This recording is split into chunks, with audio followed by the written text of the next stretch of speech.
Nous allons donc démarrer cette réunion de bilan de la concertation. Alors beaucoup de gens m'ont d'ores et déjà demandé si on allait présenter la liste aujourd'hui.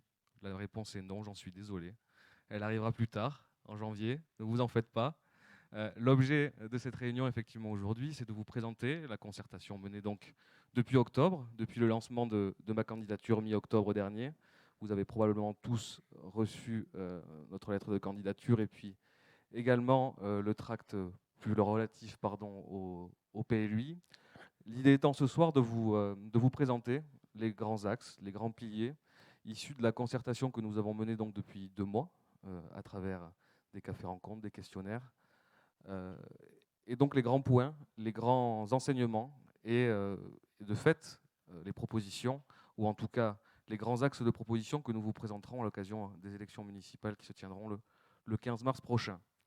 Donc en premier lieu, je vais me présenter tout de même si je connais un certain nombre de personnes dans la salle, je ne connais pas tout le monde. Donc je m'appelle Pierre Pécastin, je suis actuellement attaché parlementaire du député de la circonscription Lionel Cos, ça c'est mon métier. Par ailleurs, donc j'ai grandi ici à Seignos, en premier lieu au Bourdaine, puis au Bourg. Donc bon, je connais un peu ces deux facettes de ce village qui parfois se regardent, se méconnaissent, mais qui malgré tout font partie du même village, et c'est important. On a eu beaucoup de retours par ailleurs là-dessus au cours de la concertation, mais on va en parler. Donc j'ai fait ma scolarité à Seignos, bien entendu, à Cabreton par la suite au collège, à Tyros. Voilà, disons que au lycée à Tyros, j'ai le parcours assez typique d'un enfant de la côte sud des Landes. J'ai par la suite donc été étudiant à Sciences Po Toulouse, où j'ai réalisé un master en action publique. Je suis par la suite parti à Paris, à l'école des Ponts et Chaussées. Alors c'était un double diplôme, Université Paris-Est Créteil et Ponts et Chaussées, sur l'urbanisme, sujet qui me tient particulièrement à cœur, et j'imagine à vous aussi si vous êtes là aujourd'hui. Et par la suite, donc, je suis revenu ici à Seignos, donc pour exercer le métier d'attaché parlementaire. Je suis conseiller municipal depuis 2015, depuis les élections de 2015 donc, et conseiller communautaire depuis 2018. J'ai pris la suite de Éric Couraud, qui était auparavant le représentant de notre groupe politique en conseil municipal, donc à Max. Et j'en suis désormais le représentant aujourd'hui depuis 2018. Intercommunalité, sujet également aussi important, notamment en matière d'urbanisme, car comme vous le savez, c'est aujourd'hui à cet échelon que cela se décide. Alors la concertation, nous allons en parler, les grands piliers de cette concertation, elle s'est déclinée sur 3 points essentiels. Le premier d'entre eux, c'est le questionnaire, qui était présent sur notre site internet. Nous avons eu 197 réponses à ce questionnaire, ce qui est somme toute une bonne chose pour une commune de 4000 habitants. Par comparaison, si vous voulez savoir, une liste qui s'est portée sur Dax a reçu 400 réponses, la ville de Dax étant de 22 000 habitants, la ville de Seignos de 4000. Vous voyez qu'on est sur des ratios suffisamment représentatifs. Également 8 cafés-rencontres qui se sont tenus donc dans les différents quartiers de Seignos, au Bourg, également au Golfe et au Bourdaine. Alors celui des Bourdaine, Océan, celui du Golfe se tenant par ailleurs à celui des Bourdaines. Et donc 321 commentaires qui ont été inscrits, soit sur notre site internet, soit sur le questionnaire directement, puisqu'il y avait une rubrique proposition. À chaque question qui était posée, il était possible de faire des propositions. Pour vous donner une idée un peu de la répartition des réponses, c'est assez représentatif également de la commune, puisque nous sommes à peu près à 75% de réponses au Bourg, 25%, 70% au Bourg, 25% au Penon et donc 5% pour le Golfe, ce qui représente relativement bien, c'est assez fidèle à la répartition de la population sur la commune. Cette concertation, donc, qui s'étale depuis mi-octobre, nous a permis de tirer de grands enseignements sur un peu l'état de l'opinion, et en tout cas des choses qui pouvaient être à améliorer sur la commune de Seignos. Ces enseignements s'articulent autour de 4 piliers. Ces 4 piliers, vous les avez au-dessus de moi. Le premier d'entre eux, c'est Une volonté d'avoir un fonctionnement plus participatif et plus efficace. Le deuxième pilier, c'est adopter un urbanisme plus raisonné. Le troisième pilier, redynamiser notre bourg et notre station. Et enfin, le quatrième, faire de Seignos un modèle de ville durable. Je vous préviens tout de suite, ce n'est pas ici un rendu exhaustif. Il y a bien entendu beaucoup de sujets, il y a eu beaucoup de réponses. Il y a certainement des sujets qui ne seront pas traités aujourd'hui, mais qui feront tout de même l'objet de propositions. L'objet de cette réunion, par la suite et après mon intervention, ce sera aussi de recueillir votre avis, vos propositions, vos questions éventuelles, et d'enrichir ce cadre-là qui pose des piliers, des priorités, mais qui, encore une fois, n'est pas exhaustif. Donc le premier pilier, un fonctionnement plus participatif et plus efficace.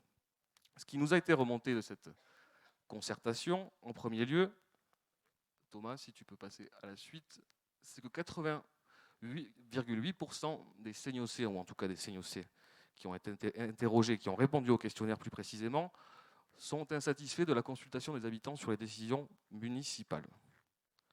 C'est un chiffre important.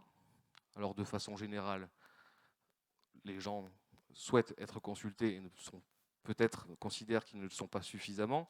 Quoi qu'il en soit, ce chiffre est quand même important. Pourquoi ? Important parce que de nombreux sujets, de façon globale, et de nombreuses politiques qui ont pu être menées, de nombreux projets, l'ont été faits de manière assez arbitraire, ou en tout cas assez directe et peu consultative. Parmi les grands sujets que l'on peut compter, il y a par exemple le terrain de la Falep, avec la construction d'un complexe hôtelier. Il y a également Seignos 2030, où il s'est avéré que, même si la démarche est bonne, et nous la soutenons, nous l'avons soutenue, sur le détail, quand on va au contact des habitants du Penon, peu de personnes connaissent les orientations qui ont été choisies, et par ailleurs sont très surpris de celles-ci. Alors ça, on aura l'occasion d'en discuter un peu sur la partie station et redynamiser notre station. Autre sujet, par exemple, particulier à l'océan, les halles du Penon, sujet sur lesquels aussi on a eu des expressions de la part des différents habitants sur le fait que pourquoi ces halles, alors que nous n'avons jamais été informés au préalable, on ne nous a jamais demandé. Alors bien évidemment, une opposition de la part des commerçants, mais ça c'est aussi de l'ordre de la concurrence. De façon générale, une absence de consultation. Alors certes, on ne passe pas tout un mandat à consulter, il faut prendre des décisions, mais en tout cas, une absence de dialogue qui est reprochée par les Seignossais et qui, selon eux, ne permet pas au projet d'être les plus adaptés, en tout cas à ce qu'ils souhaiteraient pour leur commune. Deuxième aspect de ce fonctionnement, c'est l'efficacité des services. En l'occurrence, 54% sont insatisfaits de l'accessibilité des services municipaux, seulement 4,5% pleinement satisfaits. Sur ce point-là, sur ce focus-là, il y a par ailleurs une donnée qui n'est pas inscrite ici, c'est notamment concernant l'entretien des espaces publics, des espaces verts. Aujourd'hui, 53% des personnes qui ont répondu nous ont fait part de leur mécontentement par rapport à l'entretien de la commune, qui est somme toute la première mission d'une municipalité. Alors il y en a bien d'autres, mais l'entretien est quand même la première d'entre elles. Pourquoi ce défaut d'entretien qui est ressenti d'ailleurs de façon générale à la fois sur le bourg, tout comme sur l'océan et le golfe. Depuis le début du mandat, nous avons une politique de management qui est menée à la mairie, somme toute assez difficile.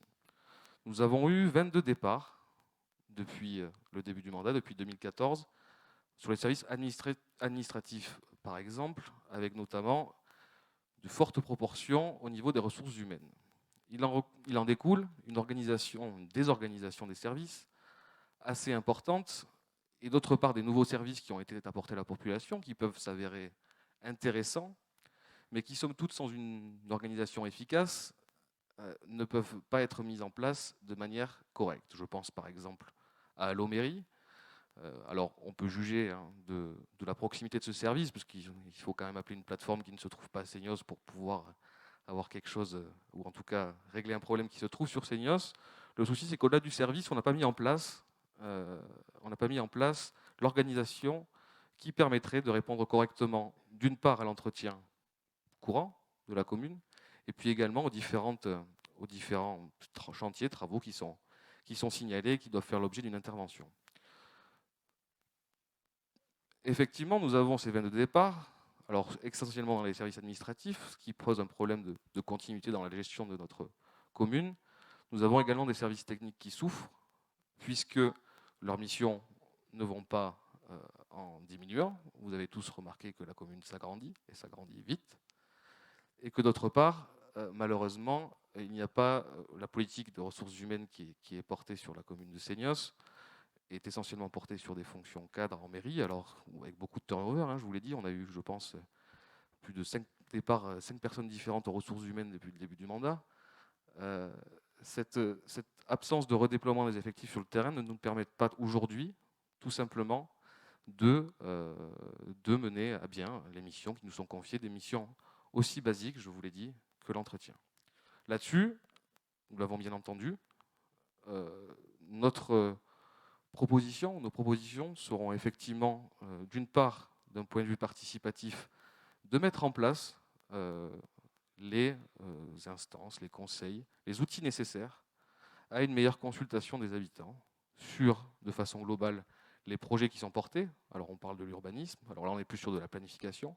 Sur Seignos 2030 également, sur la rénovation du bourg, sur la rénovation du Penon, il faudra effectivement qu'on vous consulte plus.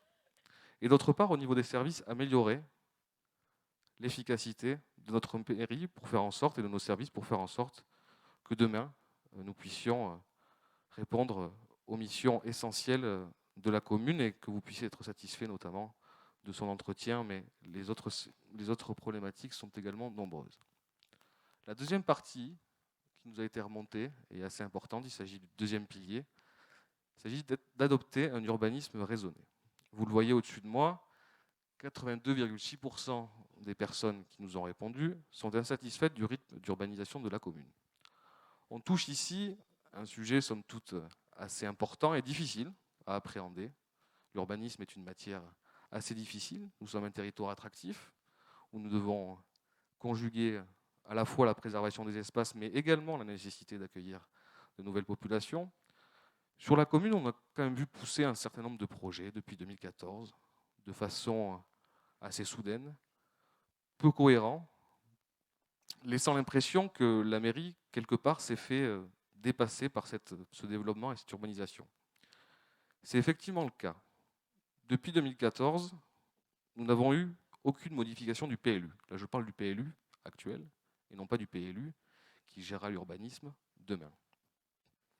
Modifications qui auraient été nécessaires et qui apparaissent par ailleurs été réalisées dans de nombreuses autres communes de Max, pour justement éviter que ce type de projet pousse de façon un peu anarchique et sans réelle cohérence.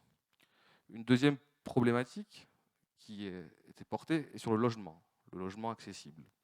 L'objectif d'une politique d'urbanisme, c'est faire en sorte d'accueillir et de loger la population à travers un parcours résidentiel qui permette aux jeunes de louer, aux moins jeunes d'accéder à la propriété, et ensuite, une fois qu'ils ont une situation, disons, plus confortable, d'accéder, pourquoi pas, à un bien sur le marché libre.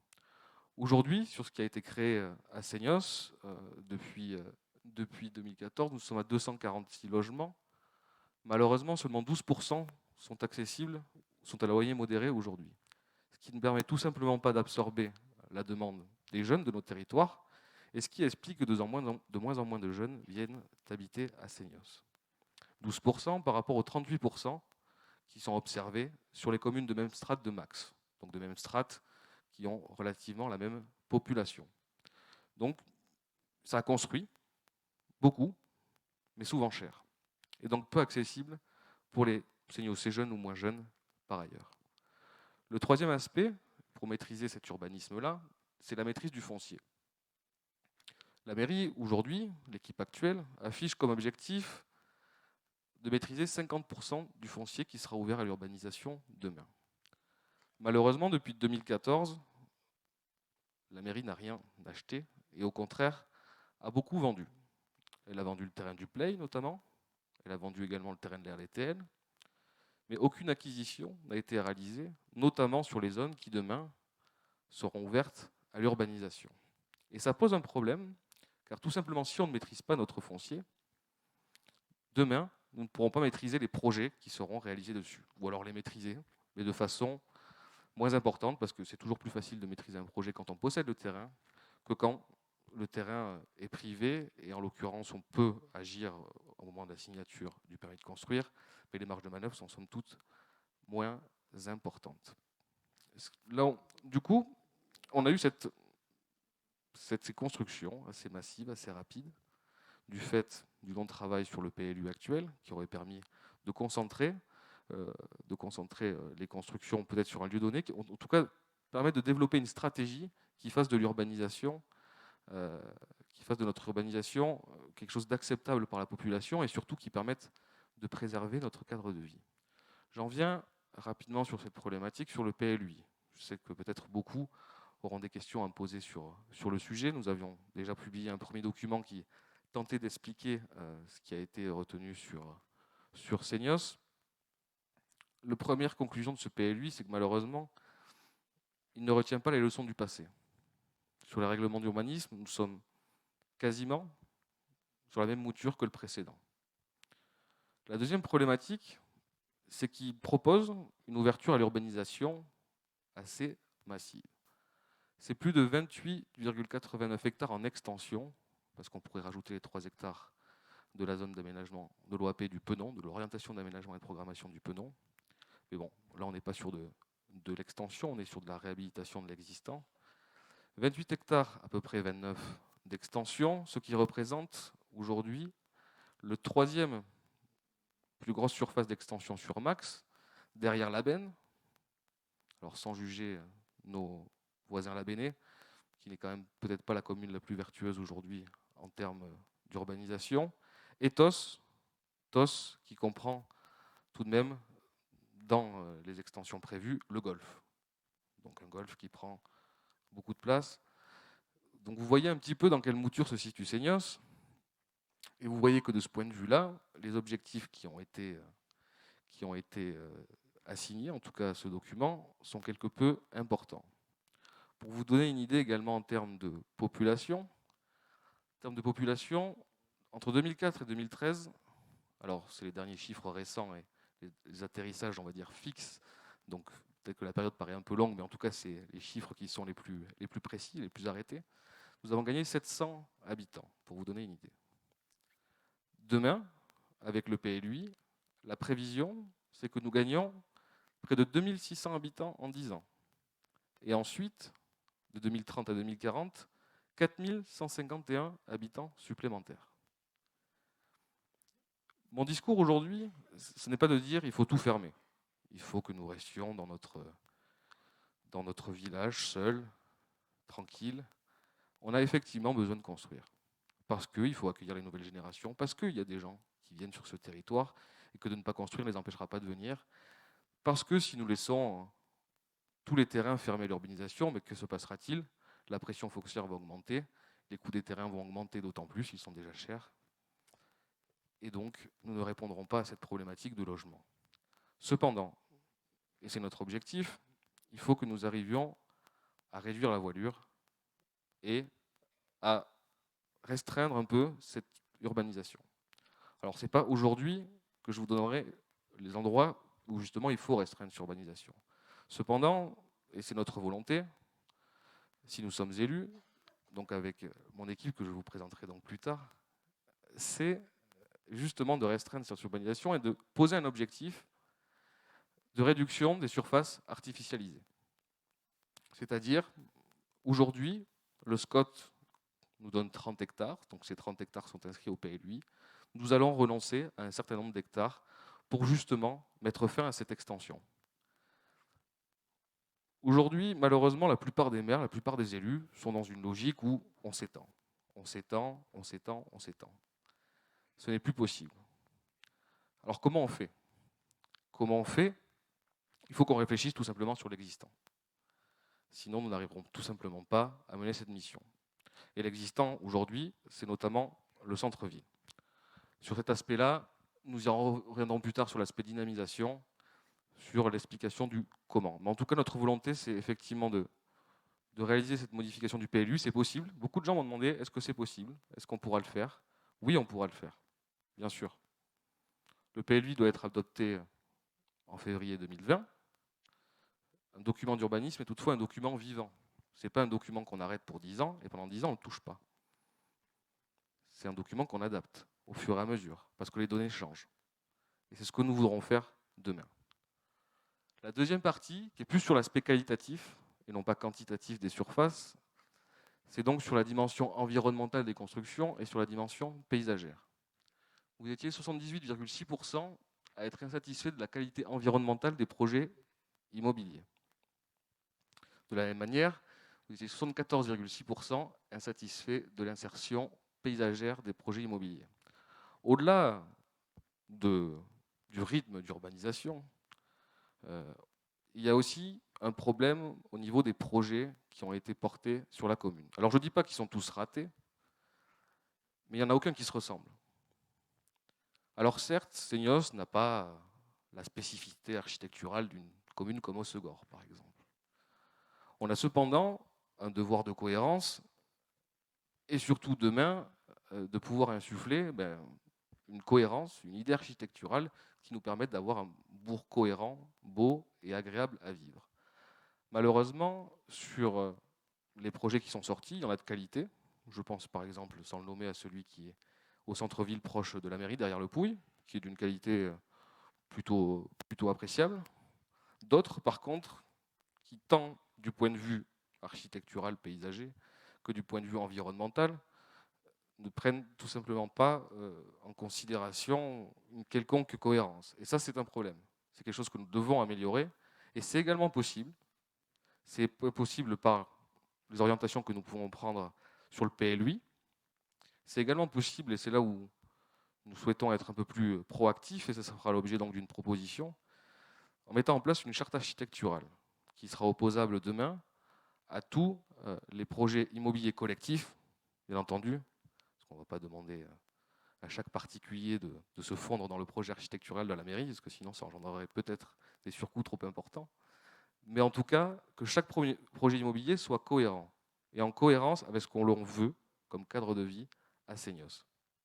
Également, cette charte s'appliquera au niveau environnemental, pour faire en sorte que les constructions qui auront lieu sur la commune seront un modèle en termes notamment d'énergie renouvelable. Alors on parle beaucoup de photovoltaïque, il n'y a pas que ça, mais pour faire en sorte que notre ville soit aussi plus durable, mais j'aurai l'occasion d'en discuter, de développer lors du 4e pilier. Ça, c'était pour le pilier urbanisme. Si vous avez des questions sur le PLUI, j'y répondrai bien évidemment par la suite. Le 3e pilier, c'est redynamiser notre bourg et notre station. Il ne s'agit pas simplement de restreindre, comme je l'ai dit précédemment, l'urbanisation sur la commune, il s'agit aussi de lui donner une cohérence et de la rendre acceptable par la population. Pour ce faire, il faut aussi identifier des problématiques sur le bourg, des opportunités qu'on peut changer demain en opportunités pour réaménager notre village. Sur le bourg, en particulier, 71,9% des Seignossiers, enfin en tout cas des gens qui ont répondu au questionnaire, ont jugé prioritaire le réaménagement du centre-ville. Et c'est une réalité aujourd'hui. Notre centre-ville est beau, mais nous n'avons pas de centre-ville commerçant, marchand. Tout simplement parce que nous n'avons pas d'espace public qui permette de se poser, de boire un café, de tout simplement profiter du centre-bourg et de ses services. Ce sera une volonté de notre part d'aller en ce sens. Vous le voyez également, 72,7% jugent prioritaire l'extension du groupe scolaire. On a une population qui augmente. Les prévisions, de toute façon, en termes d'urbanisme, sont importantes. Même si on arrive à les raisonner, ça fera de toute façon de la population supplémentaire. Il faut donc qu'on réfléchisse à l'avenir, et notamment à notre groupe scolaire. Parce qu'il dit urbanisme, dit forcément population supplémentaire, et donc service à apporter à la population. Aujourd'hui, nous avons notre école en centre-ville, une deuxième qui se situe juste à côté ici. L'idée, ce sera de porter un projet d'aménagement sur le centre-ville qui permette de surseoir à 3 objectifs majeurs. Le premier, c'est créer une centralité commerçante à Seignos. Le deuxième, c'est peut-être créer des logements que l'on peut créer en centre-ville et qui nous éviteront peut-être de couper de la forêt pour les construire ailleurs. Et le troisième, répondre à la problématique du groupe scolaire et de son extension pour tout simplement accueillir les nouveaux élèves qui arriveront à l'école de Seignos dans les années à venir. Ça, c'est quelque chose, ce soir, je ne rentrerai bien évidemment pas dans les détails, mais ça fera partie des projets phares qui ont le double avantage, d'une part, d'améliorer notre cadre de vie, de créer une centralité, alors on va être un triple avantage, et d'autre part, quelque part, de créer des logements en centre-ville, de densifier peut-être un peu en centre-ville, et d'éviter de s'étendre et de rogner toujours plus sur nos forêts, nos espaces naturels et agricoles également, parce qu'il en reste de moins en moins à Seignos. Ça, c'est pour la partie bourg. Ensuite, pour la partie station, océan, on a eu donc deux réponses significatives. Encore une fois, ce n'est pas exhaustif. Le questionnaire abordait bien d'autres sujets par rapport au plan plage du Penon. Non pas ici de critiquer, ou en tout cas de dire que cet aménagement n'était pas opportun. Il était nécessaire. Les plans plage, de façon générale, qu'ils soient au Penon ou ailleurs, sont nécessaires pour améliorer l'aménagement de nos dunes et de nos plages. Il est quand même assez symptomatique d'une manière de faire. Il a été fait très rapidement, probablement parce qu'il fallait sortir ce projet avant certaines échéances. Et, en tout cas, c'est ce que nous ont répondu les habitants du Penon, cette précipitation a engendré quelques problèmes, notamment au niveau de cet aménagement de façon générale. Aujourd'hui, nous avons en plus le skatepark, alors qu'il est en cours de construction. Je ne vais pas vous promettre aujourd'hui de le détruire. Il a coûté suffisamment cher. Je ne pense pas qu'il faille dépenser inutilement les deniers publics. Cependant, ça pose la question de l'aménagement de ce site et de la façon dont on veut aménager demain notre station. Au-delà de ce plan plage, donc je vous ai dit qu'il y avait certaines remontées de problèmes. Donc au niveau de la dune, où on a beaucoup évasé la dune, donc qui veut dire évaser la dune, forcément beaucoup de sable derrière et une dune qui se dégrade et qui nous protège malgré tout. Quand on voit les intempéries d'aujourd'hui, c'est quand même une protection dont on peut se passer. Également des problématiques vis-à-vis des déchets et de la gestion des déchets. Je ne rentrerai pas dans le détail, mais tout ça pour illustrer le fait que oui, demain nous voulons aménager la station du Penon et l'océan de façon générale, mais nous voulons le faire d'une autre manière. Je ne sais pas si vous avez tous pris connaissance des projets de réaménagement de la station, sur le PLUI notamment. Alors c'était un peu marqué sur notre tract diffusé. Il est quand même prévu aujourd'hui de construire des bâtiments R+5 sur cette zone. Très sincèrement, on peut juger de l'opportunité de ces aménagements, alors même que nous sommes sur un lieu qui est quand même menacé, à moyen, long terme certes, mais quel est l'intérêt de mettre des millions dans un projet si c'est pour que demain il disparaisse? D'autre part, est-ce que la problématique aujourd'hui du Penon, c'est le manque d'appartements, ou c'est le fait que les appartements d'aujourd'hui ne soient peut-être plus adaptés aux demandes d'une part des habitants et aux demandes des touristes également, d'autre part, ce qui font quand même partie de l'économie de notre commune. C'est pourquoi nous ne souhaitons pas cette orientation-là, qui consiste à bétonner encore plus cette zone. Nous souhaitons demain, certes, réaménager cet espace commerçant, en faire un espace public agréable. Je pense que demain, il faudra aussi réfléchir à la façon dont la collectivité peut aider à améliorer le bâti et les copropriétés qui jouxtent cette place, mais en aucun cas rajouter 2 bâtiments R+5 et un bâtiment R+2 sur cette zone. En tout cas, c'est l'orientation que nous prendrons et elle fera l'objet de propositions dans notre programme à venir. Également, évoquer alors une autre partie de l'océan, il s'agit des Estagnaux. Comme vous le savez, il a été annoncé l'année dernière un projet de complexe hôtelier aux Estagnaux. 79,5% des personnes qui ont répondu sont contre ce projet. Alors projet qui certes a été annoncé, devant la fronde des riverains, il a quelque peu été étouffé aujourd'hui. Cependant, à chaque fois qu'on interroge la mairie actuelle, il reste d'actualité. Il y a un engagement également que nous devons prendre, et ça participe quelque part, à la même logique que par rapport au Penon. Pourquoi, encore une fois, bétonner, faire des complexes hôteliers à Seignos, notamment aux Estagnaux, alors que justement nous bénéficions d'un cadre naturel et que c'est ce qui fait l'attractivité de notre commune. Sur ce terrain-là, nous ne porterons pas de complexe hôtelier. Il y a des problématiques, aujourd'hui, on les connaît, notamment celle du centre de loisirs, qui doit être rénové. On le sait. Aujourd'hui, il est prévu, en tout cas des études sont lancées pour l'année prochaine. Il aurait peut-être été bon quand même de surseoir à ces études en attendant les prochaines échéances. Il est prévu de les déménager au Bourdaine. Aujourd'hui, nous ne souhaitons pas fermer de porte à quelconque projet. Cependant, l'objectif, ou en tout cas la volonté de localiser cet espace-là au Bourdaine, semble problématique à bien des égards. Je parlais du recul du trait de côte. Vous savez que le clubhouse des Bourdaines est aujourd'hui très proche du sable, par ailleurs peu utilisé. Il faut lui trouver une vocation, ça c'est clair, parce que c'est un bâti existant, qu'il ne faut pas le laisser dormir.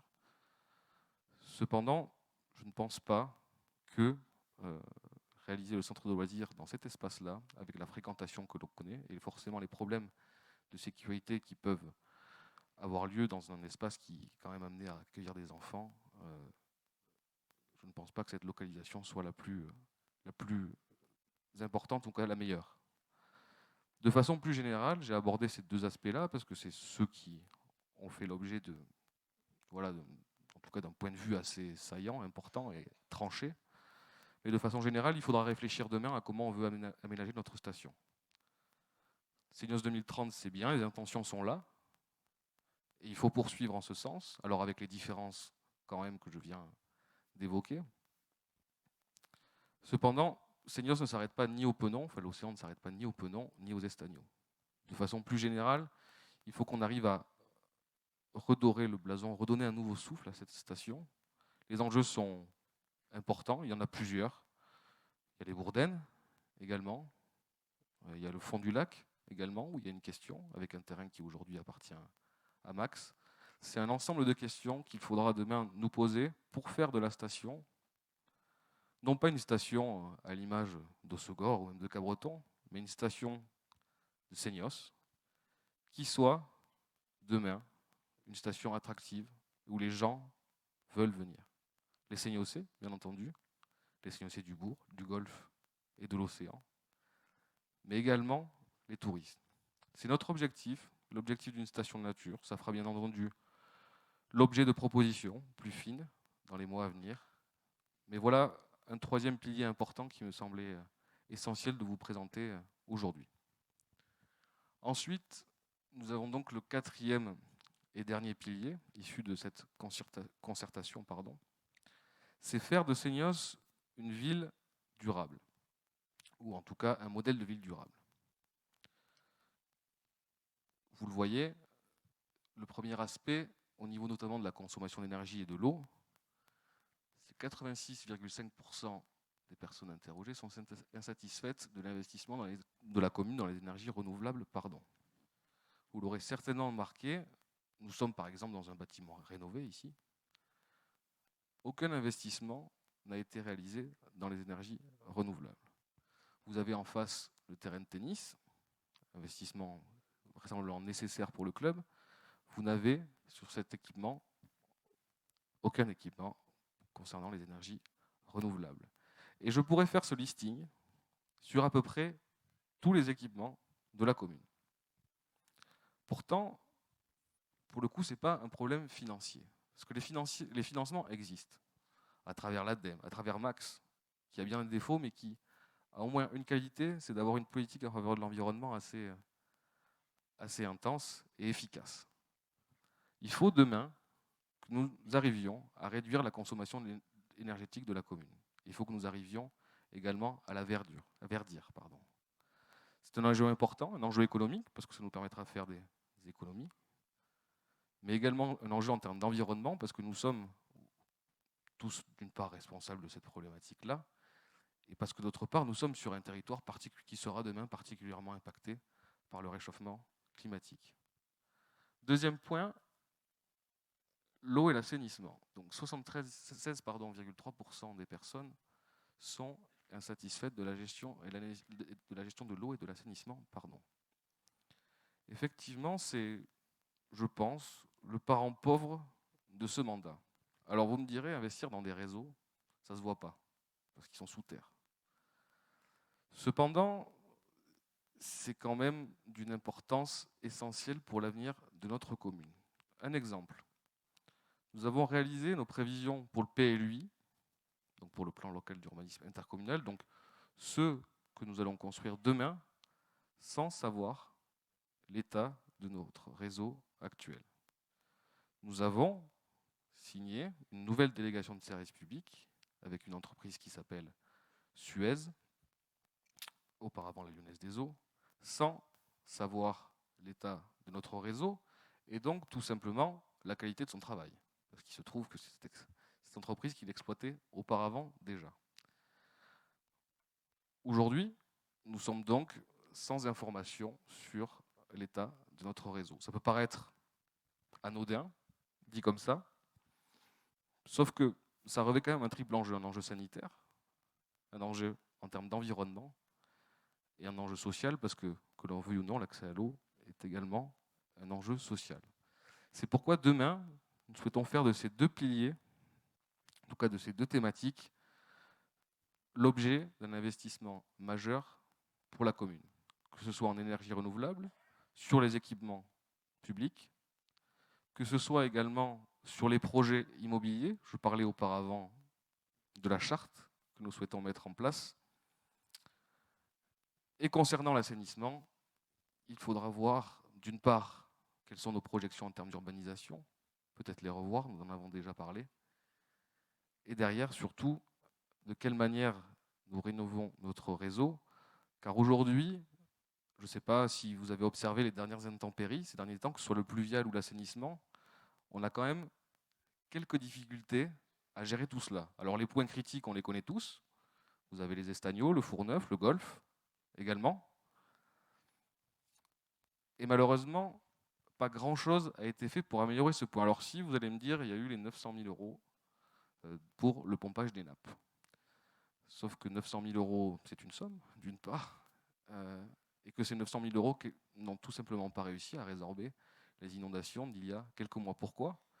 Parce que c'est bien de mettre 900 000 € dans un projet assez massif, sauf que si on ne réalise pas la première des missions, qui est d'entretenir le réseau pluvial, ben vous pouvez pomper dans les nappes autant que vous voulez. Si le réseau pluvial n'évacue pas les eaux, ben vous allez avoir un souci. C'est pourquoi il faut absolument que demain, on sache l'état de notre réseau et surtout qu'on mette en place enfin un schéma directeur qui est certes lancé, mais il est lancé depuis 3 ans. Alors, lors du dernier conseil municipal, mardi dernier, on a voté le zonage. Donc c'est bien. Maintenant, on attend le schéma. Par contre, ce que l'on sait déjà, c'est qu'on va construire plus de 350 logements, par exemple, sur la zone de l'Anguillème. Quelque part, je crois qu'on a fait on a travaillé à l'envers. Il va falloir qu'on reprenne ça de près. La deuxième partie de ce pilier, donc, faire de Seignos une ville durable, c'est la forêt. 73,7% sont insatisfaits de la gestion de notre massif forestier. Alors le massif forestier à Seignos, ce n'est pas anodin. Comme vous le savez, nous avons à peu près 56,8% de notre commune qui est couvert par la forêt. Dans ces 56,8%, vous avez un tiers à peu près qui appartient à la commune, soit 740 hectares à peu près. La volonté qui avait été exprimée à l'époque et en début de mandat, c'était d'augmenter la rotation des coupes sur notre forêt. Auparavant, c'était de l'ordre de 50 ans sur la forêt communale, je parle. L'idée était de le ramener à 30-40 ans. Vous l'avez vu, cela a fait des dégâts particuliers sur notre massif forestier. Alors des dégâts économiques d'une part, parce que ce qu'on coupe maintenant, on ne l'aura pas demain, et on parle de cycle de 40-50 ans, on ne parle pas de cycle de 2-3 ans. Et d'autre part, parce que ça nuit concrètement au cadre de vie et à l'identité même de notre commune. Alors, là-dessus, je ne vais pas être complètement vache. Il y a quand même des efforts qui ont été faits, ou en tout cas une prise de conscience, parce qu'on a un plan de gestion, quand même, qui a été adopté en 2013 et qui est valable jusqu'en 2027. On est quand même revenu à une mouture un peu plus normale ces derniers temps, sauf que, au-delà de gérer, je pense qu'il faut qu'on se pose la question de quel est l'avenir de notre forêt demain. Et surtout, est-ce qu'on veut maîtriser son avenir? Si on le souhaite, il faut qu'on ait une politique proactive sur le sujet. Il faut qu'on puisse acheter, au gré des opportunités, la forêt seignosaise, parce que cela revêt à minima 3 enjeux. Un enjeu économique, parce qu'on est sur une forêt d'exploitation, mais ça vous le savez tous. Aujourd'hui, la forêt rapporte à peu près 100 000 euros par an, en moyenne, à la commune. Un enjeu loisir et touristique, parce que c'est un endroit aussi où on se balade, où on peut chasser aussi également. Et un enjeu de biodiversité, parce que la forêt, c'est là aussi où évolue la biodiversité, que ce soit la faune ou la flore. Et à Seignos, on y est particulièrement attaché. C'est pour ça que la forêt fera également l'objet de propositions particulières et importantes pour que demain nous ayons d'une part un bourg attractif dont l'extension sera raisonnée, une station qui soit également attractive et qui donne envie à nouveau aux touristes de nous rejoindre et surtout aux habitants d'y vivre, et une forêt donc publique qui fera de nous quelque part aussi un modèle en termes de gestion forestière, que ce soit en termes de biodiversité et économique, parce que je vous le rappelle, la commune ne roule pas sur l'or et que 100 000 euros par an, ça reste important, sachant que le budget de la commune est environ de 6-7 millions en fonctionnement par an. Si on arrive aussi à augmenter cette enveloppe-là, ça sera autant d'impôts en moins demandés aux Seignossais. Comme vous le savez, je fais une petite césure, ils ont fortement augmenté sur la durée du mandat, plus de 36%. Voilà sur les 4 piliers donc, de la concertation. Encore une fois, ce n'est pas exhaustif, on a voulu faire un focus sur ces 4 points, car c'est ces 4 points de demain sur lesquels nous ferons des propositions. Il y en aura d'autres, bien entendu, et l'objet désormais de ce moment-là, c'est qu'on puisse échanger sur le sujet. Si vous avez des propositions, des questions, des observations, je suis à votre écoute pour y répondre ou pour les noter, le cas échéant. Qui souhaite éventuellement intervenir? C'est toujours dur de commencer en premier.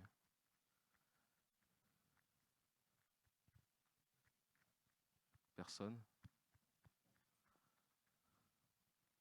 Soit j'étais très bon, soit très mauvais, mais c'est au choix.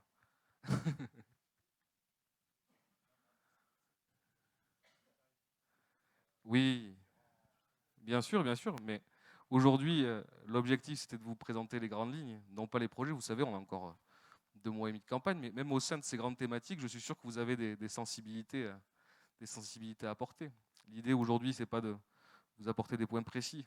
Nous sommes en décembre, mais au moins, voilà les 4 axes de réflexion, déjà, si vous conviennent, si vous pensez qu'il y a des choses qui ont été oubliées, qu'il faudrait rajouter, et surtout si vous avez des propositions, des questions sur l'actualité, le PLUI par exemple, ou d'autres sujets par ailleurs, sur lesquels vous avez des interrogations.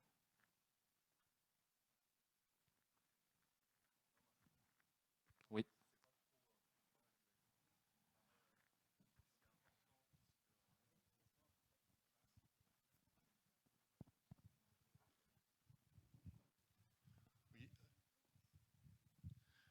Il est allumé. Oui, c'est bon. Oui, ce qui me paraît très relativement important, puisque c'était un peu le fer de lance de la première campagne électorale de la mairie actuelle, c'était surtout les finances de la commune, puisque, enfin, je ne veux pas être désagréable, mais on a accès, cette campagne a été axée par la municipalité actuelle sur la dette et la peur de la dette, et sur la peur en général, puisque on a droit aux caméras de vidéosurveillance, on a droit à un tas de choses comme ça. Donc, moi, j'ai quand même l'impression qu'on manipule énormément la peur. et, euh, et ça ne correspond pas à une réalité. Donc il y a ce problème de la dette et les finances de la commune qui vont être un point de levier important, d'une part dans la campagne, mais après pour l'avenir de la commune. Donc je voudrais savoir quel travail a été fourni dans ce domaine-là et savoir quelle est la situation d'aujourd'hui et est-ce qu'elle est aussi catastrophique qu'on nous l'avait présentée au moment de l'élection de la municipalité actuelle, quoi. Alors, sur la situation financière, c'était effectivement un élément important de la campagne précédente. Il était notamment souligné un endettement important de la commune à l'époque. Il est vrai que la commune était endettée. C'était à mon sens, on n'était pas non plus au bord du précipice. Qu'est-ce qui a été réalisé cependant pour résorber cet endettement? Déjà, en premier lieu, il faut savoir qu'il n'y a pas, comme il était promis, eu de renégociation de la dette, tout simplement parce que celle-ci avait été opérée auparavant déjà, et que les banques ne sont pas pour habitude de faire non plus des cadeaux. D'autre part, il faut savoir que cette dette diminue au fil de l'eau depuis 2012 déjà, et qu'elle a continué au fil de l'eau à diminuer depuis. C'est ça. La question qui est intéressante par contre, c'est de quelle manière cette dette a été diminuée. Parce que dire je vais diminuer la dette, c'est bien. Sauf qu'il y a deux manières de le faire. Soit je réduis les dépenses, soit j'augmente les recettes. C'est-à-dire pour une mairie, c'est comme une entreprise, c'est comme un foyer. C'est la même manière de fonctionner. Or, en l'occurrence, l'effort qui a été fait, il s'est porté beaucoup plus sur les recettes que sur les dépenses. À Seignos, les impôts, vous le savez, ont augmenté en 2016 de près de 36%. 36%, on est dans le top 10 des Landes. Alors à savoir que dans les Landes, il y a 300, je ne voudrais pas dire de bêtises, mais il y a 320, 330 communes. Donc les Seignosais ont quand même payé un tribut assez lourd pour le redressement de Seignos. D'autant plus qu'au niveau des dépenses, comme je vous l'ai dit, les effectifs totaux ont diminué, sauf que nos dépenses de personnel, qui représentent quand même 50% de nos dépenses de fonctionnement, elles ont augmenté. Et si on rajoute par-dessus ça ce que je vous ai dit auparavant, à savoir qu'aujourd'hui la commune se trouve particulièrement désorganisée, et là c'est pas dû aux finances, hein, c'est dû de manière plus générale à la gestion de l'humain, ça fait un portrait qui, quelque part, oui, la dette a baissé, les recettes ont augmenté, les dépenses continuent de l'être. Et si on ne fait rien, si on ne maximise pas, si on ne trouve pas d'autres recettes demain, si demain les droits de mutation baissent, parce qu'il faut savoir qu'à chaque fois qu'il y a une transaction sur la commune touche des droits de mutation. Ces droits de mutation sont quand même passés de 500 000 à 800 000 euros sur la durée du mandat. Et ces droits de mutation, ils ne sont pas éternels, hein. Un jour, ils vont baisser. Donc malheureusement, oui, un effort a été fait sur les recettes, c'est l'impôt. Malheureusement, non, il n'y a rien été fait sur les dépenses, d'autant plus qu'aujourd'hui, à dépenses constantes, on fonctionne moins bien. Et c'est là où demain, il va falloir faire un réel travail pour maximiser les recettes. Je parlais du bois, par exemple, pour maximiser les économies également. Je parlais des énergies renouvelables. C'est pas que pour faire beau, les énergies renouvelables, hein. C'est pour faire des économies aussi. Sinon, ce qui nous attend demain, et sachez que ce n'est absolument pas ma volonté, ce sera augmenter à nouveau les impôts. C'est sans fin. Si on ne prend pas les bonnes décisions demain, ce sera sans fin. Et il se trouve qu'à Seignos, en tout cas ce qui a été communiqué, c'est que les taux sont bas. Oui, ils sont bas. Mais les valeurs locatives sont très hautes. Donc, je prends un exemple, hein, alors un exemple qui n'est pas étayé, mais c'est pour vous illustrer un peu l'idée. Si je paye 11% d'impôts à Seignos, quelque part, j'en paierai autant avec un taux à Josse qui sera de 18%. Alors certes, le taux sera plus haut, parce que les valeurs locatives sont plus basses, et donc vous paierez le même niveau d'impôt. Donc on peut se targuer d'avoir un taux d'imposition qui est bas à Seignos.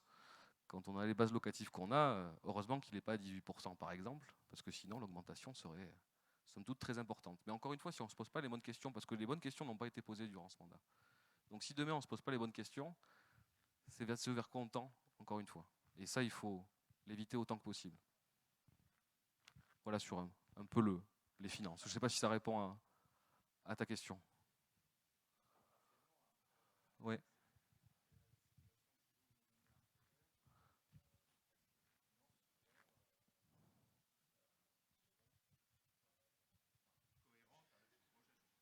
Oui, l'objectif sur les différents investissements, en tout cas que nécessiteront ce qui a été proposé, en tout cas ébauché aujourd'hui, parce que ça reste une ébauche, l'idée c'est bien entendu de les financer comment? D'une part sur par exemple une réflexion comme le centre-ville.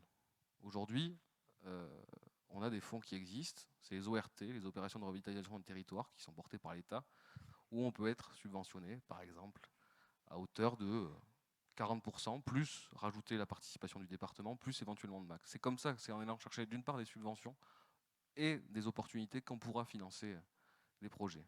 Deuxièmement, encore une fois, c'est aussi en réduisant tout simplement notre consommation énergétique. Parce qu'aujourd'hui, c'est un poste important.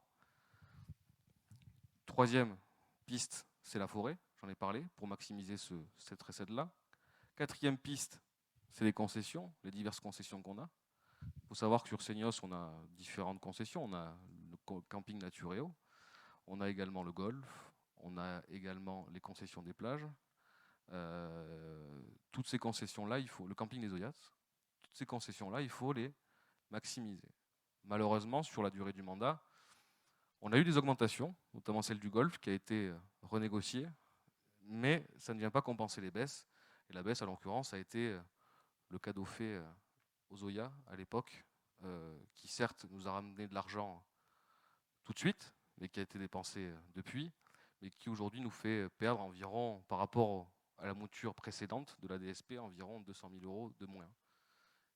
Et ça, quelque part, cet argent-là, il n'est plus dans nos poches. Et c'est en maximisant aussi tous ces postes-là qu'on pourra demain financer les projets, et en faisant également un effort sur les ressources humaines, j'en ai parlé, sur les effectifs.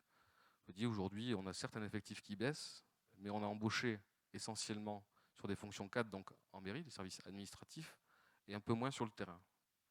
L'idée étant de rééquilibrer demain, et vous n'êtes pas sans savoir non plus qu'un fonctionnaire des services techniques de catégorie C, en l'occurrence, coûte moins cher qu'un fonctionnaire de catégorie A, qui se trouve dans les bureaux, mais qui a certes son utilité, mais quand on multiplie et qu'on additionne les postes, trop de postes, aujourd'hui, l'utilité a tendance à baisser de façon proportionnelle à chaque personne que l'on additionne, si vous voulez. Donc je pense que c'est ça qu'il faut que l'on revoie pour redresser tout simplement les finances communales.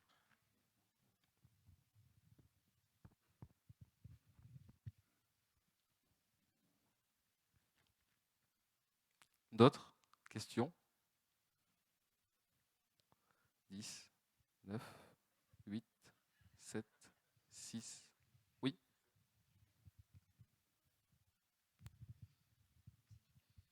Bonjour. J'ai constaté que le SCOT Oui.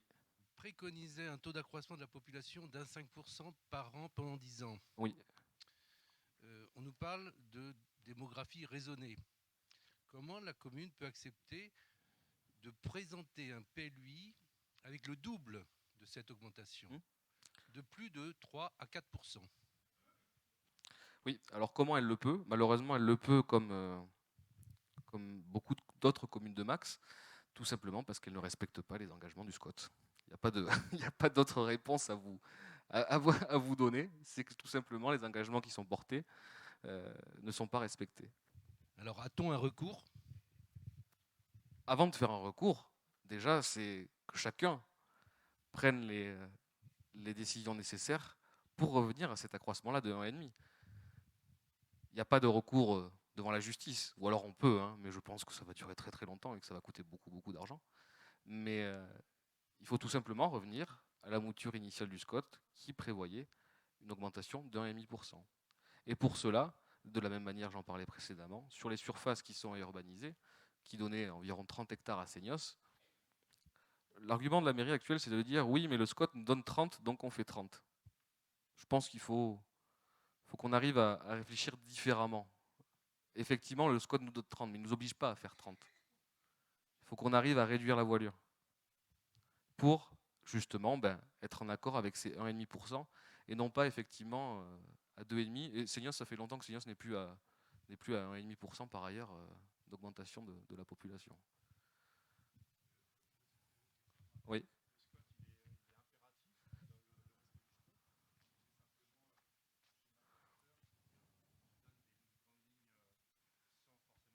Alors, le squat peut être impératif, oui. Mais encore une fois, apparemment, ça ne suffit pas.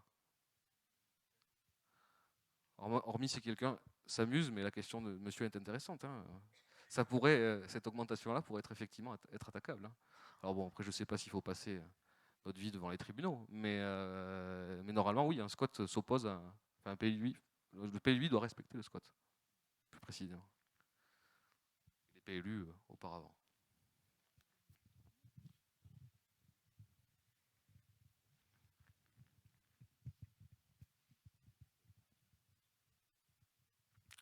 Je vais arrêté à 6, 6, 5, 4, 3, 2, 1, 0. Eh bien, écoutez, je vous remercie d'être venu ce soir.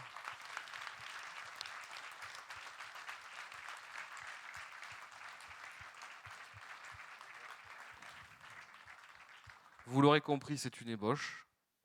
On se donne rendez-vous bientôt pour affiner toutes ces propositions et puis également pour vous présenter l'équipe qui demain m'accompagnera, je l'espère, dans cette aventure.